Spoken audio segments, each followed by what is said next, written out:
Bonjour et bienvenue sur TV Land, votre télévision locale, pour notre édition de ce vendredi 6 mai. Une édition copieuse pour ce week-end prolongé dont profiteront les plus chanceux d'entre nous. Après avoir célébré l'asperge à Pontonc-sur-Adour, nous vous proposons de nous rendre dans l'agglomération d'Acquoise pour le goûter citoyen de Saint-Paul-et-Dax, ainsi que la semaine de la vaccination à l'hôpital de la Cité thermale. Puis nous prendrons la direction du sud des Landes où nous attendra un concert de l'harmonie de Souston, joué, et oui, à Saint-Vincent-de-Tyrosse, ainsi qu'un tournoi de golf sur la plage de Sorts-Hossegor. Enfin, nous partirons à Mont-de-Marsan pour suivre les finales des Coupes des Landes de football. Ambiance et spectacle garantis. Partie intégrante du patrimoine de la commune de Pontonc depuis 21 ans, chaque 1er mai, la fête de l'asperge a cette année encore fait le bonheur des amoureux du trésor des sables landais. Une journée entière dédiée à cette plante potagère. Le département des Landes est certes le premier producteur national, mais il est avant tout un de ses plus fervents consommateurs. Le point d'orgue de cette fête de l'asperge, c'est l'omelette géante, préparée sous les yeux des visiteurs, avec une recette aux proportions hors normes. Pour faire cette omelette, nous avons commencé, début avril, et on est allé chercher une remorque qui contient environ 250 litres d'asperges, que nous pelons, coupons en morceaux, et que nous faisons cuire dans la graisse de canard, où nous retrouvons le chef cuistot. Et quand nous avons cuit ces asperges, on les essore un peu et on les met dans des poches congélation. Et nous les gardons jusqu'à l'avant-veille de la fête. Des kilos d'asperges préparés en amont, à quoi s'ajoutent 2160 œufs cassés un par un, puis assaisonnés et goûtés par le chef. Ensuite vient l'opération la plus délicate, la cuisson. Il faut remuer en permanence, il faut faire attention de ne pas laisser prendre l'omelette surtout. Voilà. Donc remuer. Voilà. Et accélérer en fin de cuisson, quand l'omelette commence à prendre, c'est là où il faut vraiment actionner les pelles pour remuer. Voilà. Pour confectionner ce mets, l'association interculturelle pontoise peut compter sur le soutien de la Chambre d'agriculture et des producteurs. Avec Maïs Adour, on a fait un deal, c'est-à-dire qu'on va leur chercher les bouts d'asperges, si vous voulez. Quand vous prenez une botte d'asperges, il y a le pied d'asperge qui est jeté. Donc ça, on le garde pour nous, nous le donne. Et il y a toutes les pointes d'asperges, celles qui sont doubles, celles qui sont un petit peu violettes parce qu'elles ont pris l'air. Et donc, nous, vous savez, c'est l'asperge blanche des Landes, ce n'est pas autre chose. Donc tout ce qui est dépareillé, les petites, les très grosses, tout ça, ils nous les donnent pour faire l'omelette. Parce qu'elles ne sont pas calibrées pour faire de belles bottes d'asperges. Et pour adoucir ces pieds d'asperges, les chefs ont une astuce. Quand on a fini à faire cuire, on la met sur des plaques pour essorer, essayer de faire partir une partie de graisse, parce qu'elle a de la graisse encore dessus, parce qu'elle est chaude. Et à ce moment-là, c'est là où on lui fait la sel, la poivre. Et puis évidemment, pour enlever l'amertume, ce sont quand même les pieds d'asperges que nous avons. Elle est un peu acide et le sucre vient améliorer ce goût. Cette année, à cause du vent et de la température extérieure peu élevée, la cuisson a été plus longue que d'habitude. Et après avoir attendu l'eau à la bouche, les spectateurs ont enfin pu goûter à l'omelette pontoise et leur patience a été récompensée. C'est assez long, mais le résultat il est bien. Nous on habite en Alsace, pas loin de Colmar. Et puis c'est la première journée qu'on arrive. On est accueillis comme ça, c'est très agréable. Voilà. Et on vous remercie, c'est très bon. C'est une bonne spécialité qu'on ne connaît pas. Voilà. Merci beaucoup. Merci. Elle est très bonne, très bien cuite et parfaitement assaisonnée. Délicieuse l'omelette aux asperges à Pontonc. Il faut venir le 1er mai à Pontonc. L'invitation est lancée. Rendez-vous l'an prochain pour le 1er mai à Pontonc afin de déguster l'omelette aux asperges des sables. Notion au contour parfois flou, la citoyenneté tient plus que jamais une place importante dans le débat politique avec les récents événements tragiques. Afin de sensibiliser et de mieux expliquer aux plus jeunes ce fondement de nos institutions, la municipalité de Saint-Paul-et-Dax a décidé de mettre à profit les temps périscolaires pour des projets citoyens. Des projets présentés au cours d'un goûter citoyen. Images. Depuis les attentats de l'an dernier, le vivre ensemble, la citoyenneté et la laïcité sont de tous les discours. À Saint-Paul, la municipalité a souhaité aller plus loin en créant au sein des temps d'activité périscolaires un cycle citoyen. Après, effectivement, l'année 2015 qui a été tragique avec les attentats de janvier-novembre, On s'est dit qu'il fallait que tout le monde reprenne les valeurs de citoyenneté, de vivre ensemble et de tolérance. Et donc nous avons en gestion les écoles et on s'est dit que peut-être ça commençait par là, par les enfants qui sont très preneurs de projets et très à même de le faire vivre. Sur la base du volontariat, des élèves des 4 écoles de la commune ont pris part à ces projets, au travers desquels chacun a apporté sa vision de la citoyenneté. Nous avons mis en place des affiches que nous allons afficher dans notre récréation avec toutes les règles et tout ce qu'on doit faire et ne pas faire pour améliorer l'école au quotidien. Après, nous avons fabriqué un cube et suivant sur le côté du cube qu'on tombe, il y aura expliqué ce qu'on va faire. Notre projet, c'était un lip-up. On faisait un parcours avec des mots comme joie, écrit en graphe. On chantait en même temps et on faisait des gestes citoyens tout au long du parcours. C'est un projet de citoyenneté qui consiste à écrire des trucs qui vont et qui vont pas sur un papier. On le met dans la boîte à paroles. Un adulte piochera un post-it au hasard. Si c'est mauvais, on trouvera la solution au problème. Si c'est bon, on en discutera. Ça représente la naissance d'un nouveau citoyen à travers un symbole fort de la France, la carte électorale. Et pour nous, ça a permis de solidifier nos liens et tout ça, de s'entraider et tout ça. On a permis aux enfants de s'exprimer, d'avoir la parole. Et au final, on a eu des projets, chacun avec leur spécificité, mais qui se regroupent. Et petit à petit, le projet citoyen dans sa globalité, c'est élaboré. Et on a décidé de marquer par un temps fort, comme aujourd'hui, à travers ce goûter citoyen, mettre en lumière tout ce qui avait pu être fait durant l'année scolaire. Si en début d'année, la citoyenneté était un mot indéfinissable pour les enfants, aujourd'hui, il a du sens. Pour moi, être citoyen, c'est les mots égalité, fraternité, liberté, aimer. La paix, le partage, la connexion, l'amour, l'amitié. Toutes ces valeurs étaient aussi au centre d'un projet commun qui a regroupé les 4 écoles autour d'une chanson symbolique. On écrit sur les murs la force de nos rêves, nos espoirs en forme de graffiti. On écrit sur les murs pour que l'amour se lève, un beau jour sur le monde endormi.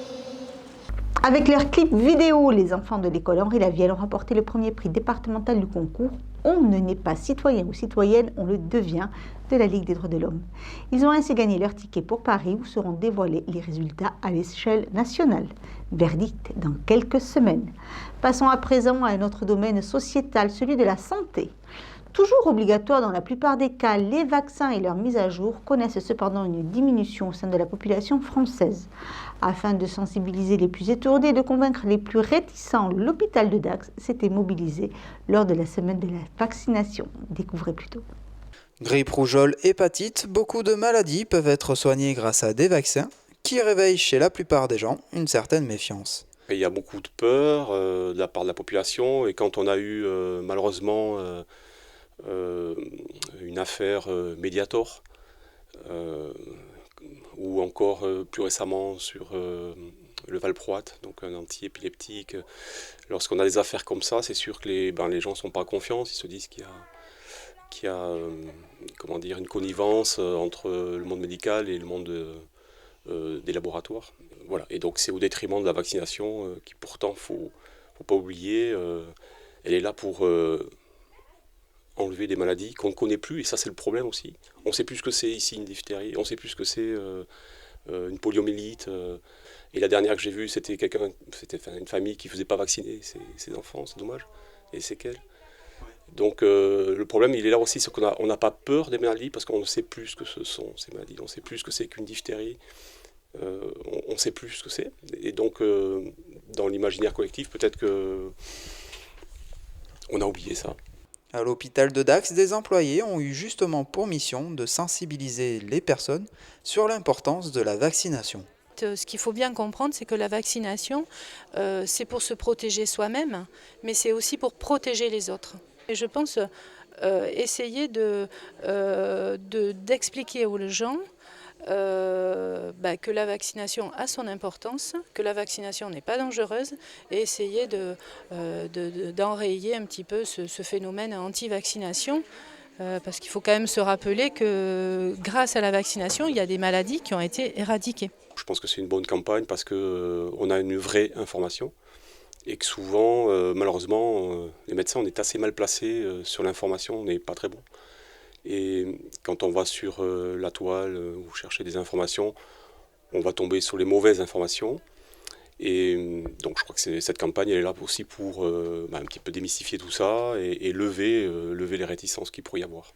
Plus besoin de carnet de vaccination pour se mettre à jour. Aujourd'hui, tout passe par Internet. Alors, il existe un nouvel outil pour pouvoir suivre sa vaccination, c'est mesvaccins.net. On peut se connecter sur Internet, faire une simulation en rentrant son âge, sa profession par exemple. Il y a tout un tas de questions à remplir. Le calendrier va faire une simulation pour dire à ce jour, vous devriez avoir tel et tel et tel vaccin. Vous pouvez comparer avec votre situation ou à ce moment-là prendre contact avec votre médecin pour dire tiens, je dois faire tel vaccin, où est-ce que j'en suis. Voilà. C'est une aide, un support pour avoir les vaccins à jour et pour les maintenir à jour aussi. Musique maintenant, avec pour but originel la réflexion de l'orgue de Saint-Vincent de Tyrosse. Atteint en 1997, l'association Les Amis de l'Orgue continue cependant d'exister plus de 20 ans plus tard. Proposant désormais 2 concerts annuels, l'association tyrossaise accueillait pour sa première date de 2016 l'harmonie voisine, celle de Souston. Pour son premier concert de l'année, les Amis de l'Orgue ont invité la seule harmonie de la communauté de communes. L'harmonie de Souston, plus habituée à jouer à domicile, elle a pourtant accepté l'invitation. Je suis un fidèle de la salle Roger Hanin, je passe l'été à Vieux-Boucau, donc j'ai l'occasion de les connaître. Et j'apprécie leur qualité. Et puis c'est vraiment à Saint-Vincent-de-Tyrosse, on a tout basé sur le rugby, ou beaucoup. Et à Souston, il faut dire que l'harmonie de Souston, c'est quelque chose qui fait... c'est vraiment présent dans le territoire de Max.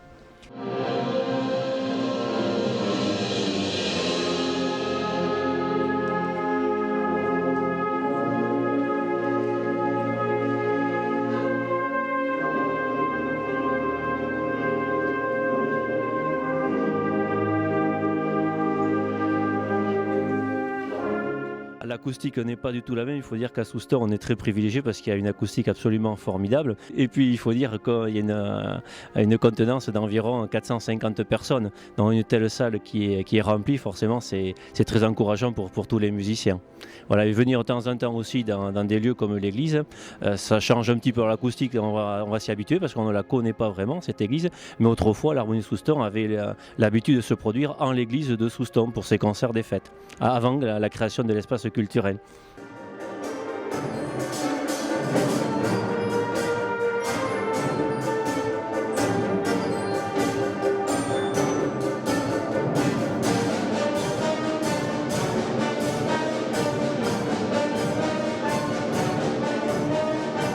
Pour ce concert, une 60aine de musiciens étaient présents sur les 70 que compte l'harmonie soustonnaise et comme à leur habitude, ils ont offert au public un concert rythmé et varié. C'est le répertoire habituel que l'on travaille parce que le répertoire, même à 70, nous sommes que des amateurs et donc il nous faut plusieurs mois pour le travailler. Donc là, nous allons reprendre pas mal de morceaux que nous avons joués au dernier concert de printemps à l'espace à Souston. Musique de film, musique classique, de la musique un petit peu à caractère religieux, la demande de monsieur le curé, mais aussi des passes au double, des compositions originales. Il y en aura pour tous les goûts ce soir. Satisfaire un large public, c'est aussi l'objectif des Amis de l'Orgue à travers leur programmation musicale. On essaie de varier. Cette année, il n'y aura pas d'orgue. L'orgue n'interviendra pas au point de vue concert. Mais enfin, on est quand même, l'année prochaine, il y aura de l'orgue. On fait venir des intervenants. On a des relations avec des gens du Grand Théâtre de Bordeaux qui viennent quelquefois. Mais vraiment, c'est au-dessus de nos moyens. Donc on en fait venir de temps en temps, mais pas régulièrement. De Bordeaux ou de Souston, au final, ce qui compte, c'est la satisfaction du public. Très très bonne soirée, absolument. Plutôt que de rester avachis dans le canapé. Je l'ai trouvé très bien parce que je l'ai trouvé très diversifié, beaucoup de choses diverses et de la très bonne musique. Très belle découverte. On verra les programmes pour l'été.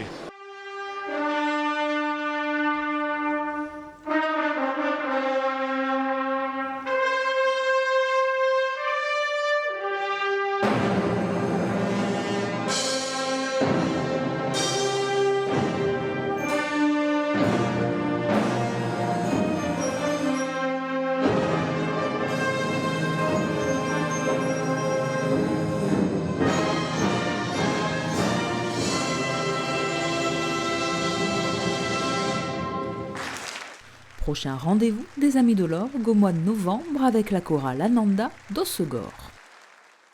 Ouvrons notre page sport sans plus tarder. Démarré comme une boutade entre amis surfeurs il y a 9 ans maintenant, le trophée des gentlemen, compétition de golf sur la plage, a depuis fait des émules. Si habituellement dans le milieu de la petite balle blanche, le sable est synonyme de malchance et d'imprécision, cette fois-ci les plages d'Hossegor étaient le théâtre officiel pour cette discipline aussi atypique que ludique. L'océan, le sable, des cibles et des clubs. Après une pause l'an dernier, MC Box Events revient cette année avec la 9e édition du Trophée des Gentlemen pour le plus grand plaisir des amateurs de golf. C'est la 9e édition du Trophée des Gentlemen. Donc comme tous les ans, il y a 9 trous, donc il y a 9 cibles à toucher. Ça va du par 2 au par 5, de 40 mètres à 200 mètres. Donc ça se joue en scramble à 2, on repart de la meilleure balle des deux. Et puis le trou est validé quand la cible est touchée.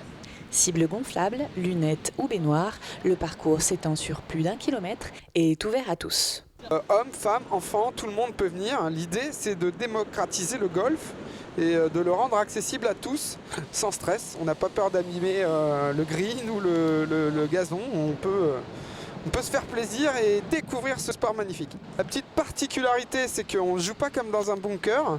On a le droit de redéplacer sa balle et de la remettre sur une petite butte ou sur un tee. Voilà. Donc c'est un peu comme à chaque fois, un peu comme si on jouait des départs en fait. On ne joue pas dans le sable comme dans un bunker. Et jouer dans le sable, c'est réapprendre le golf, même pour les plus aguerris. C'est assez compliqué. Il faut plusieurs années d'entraînement pour faire le bon geste. Voilà. On a les pieds en dessous de la balle. Rien n'est comme le golf. Quelqu'un qui ne sait pas jouer au golf peut très bien jouer au golf sur la plage, sur le beach golf. C'est super intéressant, ludique, avec un cadre exceptionnel. Donc le problème, c'est que les balles sont extrêmement légères, donc il y a une prise au vent exceptionnelle, et il est très difficile de taper droit quand il y a du vent. Ouais. C'est vrai que la sensation n'est pas la même, donc on a peur de taper dans la balle, et en fait il faudrait. Les cibles c'est pas mal, parce que justement elles sont assez grosses pour pouvoir les viser. Bon, même si des fois on les rate, mais ouais, non, c'est pas mal. En plus, ça change de d'habitude. Ouais, c'est pas mal. Cette année, un dress code était proposé sur le thème des années 1900 qui promettait des cadeaux pour les participants courageux. Des cadeaux également pour les plus habiles et bien sûr pour les meilleurs du parcours. Alors ça se joue comme au golf. Celui qui va gagner, c'est celui qui aura joué le moins de coups sur les 9 trous. Donc l'idée, c'est de descendre en dessous de 0, avoir -1, -2. Il y a des années où on était à -3, -4, -5. Donc si vous êtes bon, vous touchez cette cible en un coup, donc ça vous fait -1 sur le trou. Si vous êtes au niveau de la compète, vous le touchez en 2, donc vous faites 0, vous faites le par. Et puis si vous êtes moins bon, plus on fait de coups et plus on rajoute.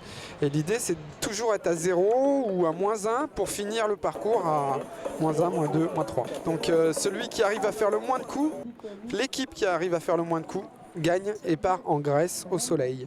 Et en fin de journée, chaque joueur qui a fait le parcours a le droit à un essai sur le long putt, et le premier qui met le long putt gagne un DAX 50 cm3. Il y a également beaucoup d'autres lots. Vraiment, tout le monde a joué le jeu et je pense qu'il y aura des cadeaux pour tout le monde aujourd'hui.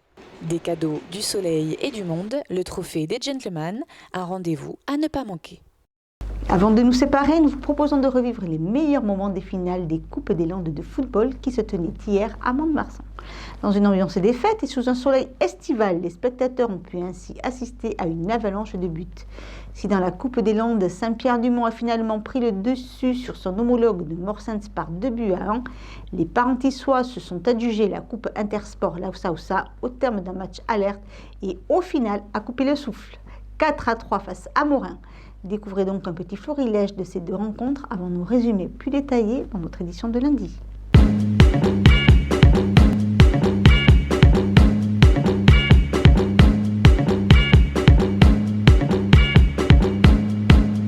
All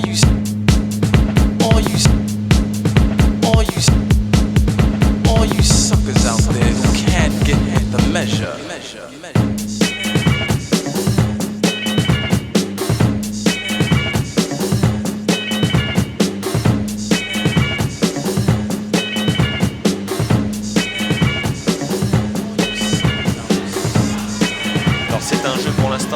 tracé axial des deux équipes. Le numéro 11 se retrouve tout seul devant. Alors c'est parti. Bon positionnement, ballon contré. Et c'est le but. Malheureusement. Vous l'avez dit, peut-être sur les coups de RD à danger. Ah, une tête. Aïe, le but. Le but. Ah. Réduction du score de l'AS. Non. C'est Lamar qui prend le dessus. Qui va mettre un ballon devant le but. Très bien joué. Oh, et l'égalisation.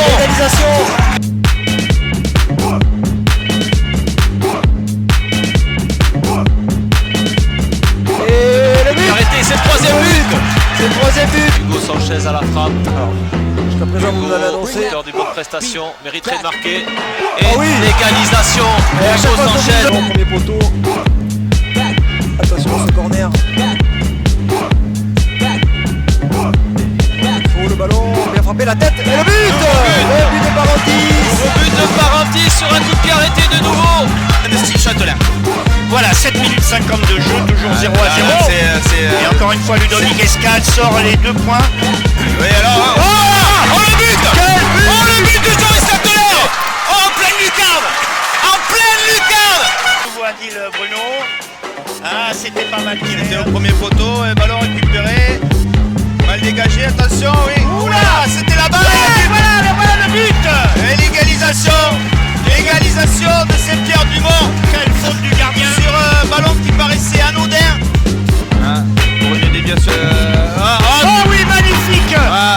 Ballon mal apprécié par la défense de Mourzinx. Bring that beat back.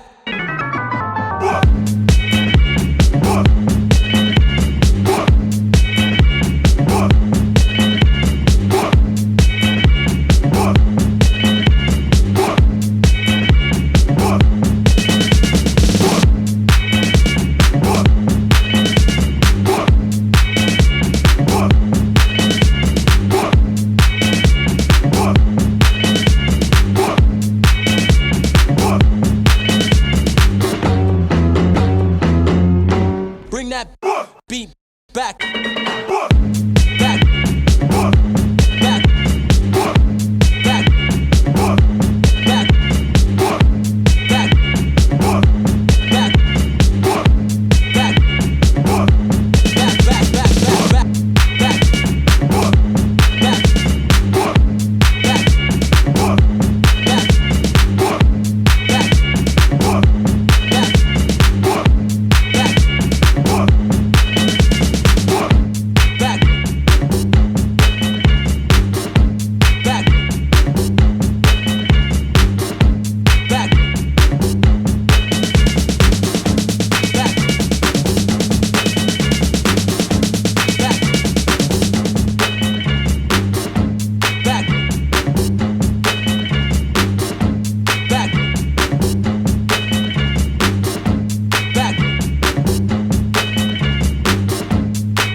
Voilà, cette édition est maintenant terminée. Je vous remercie de votre fidélité. Notre prochain rendez-vous sera lundi 9 mai pour un nouveau journal de TV Land, votre télévision locale.